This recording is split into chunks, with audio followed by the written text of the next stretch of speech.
Ining mga bataan ni atuan tistingan, kamutanan diha burak aksyon na mugpanagan. Dili mi makuratan sa inyong sinuwatan, puro ra mo pa kulkid wala mi ni bilib. Karon mo pa kitaan kung unsa jud mi, bali-balihon mo sa akong mga bara pre. Inyong mga sulat sa liga puro kinawat pre, gikan na mo sa kong lapalapa mong pahawa pre.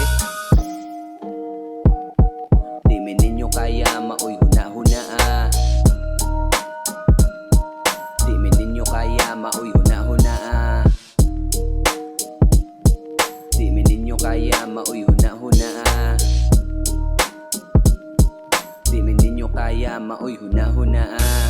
Nagtipon-tipon na naman yung mga piling magaling. Laman kasi ng utak nyo, puro na lang bahing. Kaya wag nyong hamunin ang aking pagkapraning. Dahil rap nyo palang lagi na ay bitit. Di kami nagbibitaw ng kanta para magpahanga sa iba. Layo ng diferensya natin mga tanga. Nag-text na mga kaibigan, di naman hagip sa camera. O diba, naka-MB